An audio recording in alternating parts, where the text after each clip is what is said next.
Right after I cleared his family's $150,000 debt, my husband smirked. I'm leaving you for my mistress, and my parents will live with us in her house. I wiped my hands, smiled, and said, good. All of you have until tonight to vacate my property. They froze in disbelief. One drizzly spring evening, my friend Ashley dragged me to her husband's birthday party. I didn't want to go. Meetings had drained me, and crowds aren't my scene. But Ashley's plea, you're my bridesmaid, don't say no, won me over. That's where I met Ethan. He wasn't flashy, didn't command the room, but his gentle smile cut through my defenses. You're Natalie, right? He said, catching me staring into space with a glass of wine. Ashley said to look for a beautiful woman who looks like she regrets showing up. I laughed, a real laugh for the first time in weeks. We talked all night, effortless, honest. He was in HR consulting, my age, with his own string of failed romances. We swapped stories, shared random bits of ourselves, and exchanged numbers. I didn't overthink it, I just felt lighter than I had in months. Ethan's text became my daily spark, morning check-ins, dog videos, because he knew I loved my childhood golden retriever. I started craving his messages. 2 months later, he wanted something serious. I don't care if you're more successful or come home late, he said. I just need to know if you're happy with me. My heart cracked open, and I said yes. A year later, we married in a small garden north of Seattle, under the same March drizzle where we had our first date. It wasn't glamorous, but it was enough. Ethan's parents, Carl and Diane, surprised me with their warmth. Diane gave me a hand-knit shawl saying, for a daughter-in-law who works in a chilly office. Carl teased Ethan, you're lucky to marry such a smart woman. Their family dinners filled me with a warmth I hadn't known I missed. I thought I'd found my place. We settled into my 2-bedroom condo, close to work, near a park. Married life felt calm at first. We split chores, cooked together, and every night, Ethan's hand on my forehead whispered, good night, my wife. But one October evening, after a grueling client meeting in Portland, Ethan's voice shifted. There's something I need to talk about. My parents, I slipped off my heels, feet throbbing. What's going on? He hesitated. Their health's declining, Dad's blood pressure, Mom's memory. I'm worried. I nodded, but then he dropped it. I want us to move in with them or turn their house into a duplex. My stomach twisted. Their house was big, with a backyard, but giving up our life to live next door to my in-laws, even with a wall between us, felt like a trap. I know what you're thinking, Ethan said. They're easygoing. They like you. I asked for time to think, but the idea nagged like a splinter. A week later, after dinner with his parents, I said yes. Diane's eyes teared up. Thank you, Natalie. I know this isn't easy. I smiled, but something inside tugged, unnamed. We started renovations, designing 2 separate spaces linked by a lockable hallway. Ethan was all in, picking tiles, planting gardens. I felt like a passenger in a project I didn't fully own. Decisions about loans and materials leaned heavily on Ethan and his parents. One night, reviewing the budget, I asked, how are we splitting the $100,000 cost? Ethan froze. I was hoping you could front it. My parents are in financial trouble, my breath caught. You mean I'm covering everything? He grabbed my hand. Just for now, I'll pay you back. A door creaked open inside me, and what lay behind wasn't light. I fronted nearly all the costs, design fees, deposits, materials. I'm not one to nickel and dime, but I hate being blindsided. One weekend, I demanded a clear budget breakdown. Ethan scratched his head. There's something I should tell you. My parents are in debt, $140,000. I nearly dropped my glass. For what? A failed coffee shop investment, loans piling on loans. He'd known but thought he could handle it. Now they risked losing the house. My mind spun with numbers. $85,000 already spent on renovations. Now this. What do you want me to do? I asked, voice low. Can you help them? You're the only one who can. I smiled faintly, not from joy, but from the dawning realization I was less a wife, more a financial fix. Yet I loved him, or thought I did. I pulled $70,000 from my savings, scheduled $5,000 monthly payments, all documented. Diane called, sobbing her thanks. Carl wrote, calling me a blessing. I believed it once. But things shifted. Ethan stopped contributing. I'll pay you back became excuses. Delayed paychecks, tied up funds. When I asked for his pay stub, he snapped, "You don't trust me?" I didn't answer.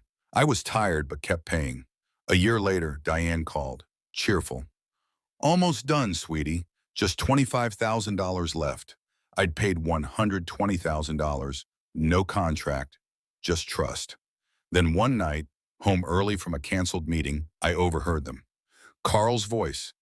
"Ethan found a wife who brings in the money and knows her place." Diane, "The debt's nearly paid. That girl's a diamond." Ethan, sarcastic. "Once it's done, maybe I should cut her loose. She'll start asking questions." My heart pounded, but I didn't scream. I turned quiet, a storm brewing beneath a calm surface. I kept paying $5,000 a month while renovation bills piled on. Tiles, painters, windows. Ethan's smile stayed the same, his hugs unchanged, but I felt nothing. I dug into his finances, realizing I'd never seen a pay stub. When I asked, he deflected, irritated. "Why do you think I'm hiding something?" I stayed silent, but I knew. I'd spent $110,000, nearly all my savings. Yet Ethan always had money. New sneakers, a smartphone, fishing gear. Where was it coming from? I stopped sharing my accounts, started documenting every payment, every text where he asked for just one more favor. My in-laws still called me their angel, unaware I'd overheard their plan to cut me loose. I let them believe I was clueless. A strong woman doesn't need to scream. Silence can be a weapon. One rainy Wednesday, home early, I heard them again. "Diane, that girl's a gold mine." "Ethan, just act like you care. Women like her crave love." A new woman's voice. "I'm shocked she bought it. The house is hers now." My knuckles whitened around my bag. I walked out, texted Ethan I was at a hotel for work. His reply, "Stay safe. Love you." I didn't respond. Instead, I started recording. I acted tired, played the dutiful wife, but logged every dollar spent. Renovations, debts, expenses. I sent a financial history to my attorney, Claudia, with a note. "Do nothing. Just keep this." I transferred the house to my name, convincing Ethan it was for tax purposes. He signed without a thought. I filed for divorce in secret, bought the remaining debt, becoming my in-laws' creditor. They thought I was the soft-hearted girl they'd discard. They were wrong. The night before the reveal, I cooked Ethan's favorite lasagna, poured wine, toasted to almost being done. He grinned. "You're the best thing that's ever happened to me." I tapped his glass, looked into his eyes. "Thank you for showing me your true self."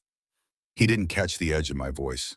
The next morning, I left divorce papers, the debt transfer naming me creditor, and a note. "Good luck with your new lender. I won't be generous." I moved into a penthouse I'd bought with investment profits, overlooking Elliott Bay, where sunrises reminded me pieces taken, not given. My attorney sent notices: repay the debt, vacate the house, or face legal action. I didn't stay to watch their reaction. Some relationships aren't worth saving. 3 days later, Ethan texted, wanting to talk. I refused, directing him to my lawyer.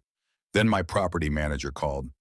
Someone changed the locks at the house, claiming I didn't own it. A woman had moved in with Ethan. I drove over, used my spare key. Ethan stood in the doorway calm. "This isn't your house anymore." A blonde woman sipped orange juice behind him, his new girlfriend. He said I could stay if I paid rent and did chores. I laughed, dialed Claudia. File for trespassing, unlawful occupancy, violation of property rights. I gave them 3 hours to leave. Ethan's face paled. "We were married," he said. "Were," I replied. "You ended that." I walked away, lighter than ever. Claudia sent a demand letter. The house was mine, they were trespassing, and they owed $60,000. I filed a civil suit against Ethan and his girlfriend for adultery and financial harm, backed by recordings, texts, and witness statements. I sought $75,000 for distress and damages, plus the $60,000 I'd fronted. At mediation, Ethan looked broken. "If you push this, I'll lose everything," I replied. "You bet everything. Losing it was your doing." His girlfriend offered a settlement to stay anonymous. I accepted, not for mercy, but strategy. Carl and Diane pleaded, but I cut them off. You assumed I couldn't fight back. I'm taking what's mine. They paid the $60,000 to avoid a lawsuit. I sold the house for $200,000, netting $40,000 after costs. The court awarded $35,000 in alimony, and the girlfriend paid $15,000. I recovered over $150,000, but the real gain was freedom. I took a wealth management course, hired an advisor, and learned to read markets with data, not emotion. One autumn evening on my balcony overlooking the Seattle waterfront, the sunset glowing gold, I realized I was living the life I once doubted I deserved. Ethan's gone from my story. My parents, once confused by my choice in him, now see my strength. My father's quiet pat on my shoulder said it all. I'm not the Natalie who loved too hard. I love myself more now. I haven't closed off the world, but I choose who enters it, not from fear, but wisdom. Ethan taught me my limits, and letting him go showed me my strength. Love doesn't always bring loyalty, but loving wisely, especially loving yourself, builds a life worth living. I don't regret Ethan. He showed me who I could become, and I'm living better than ever.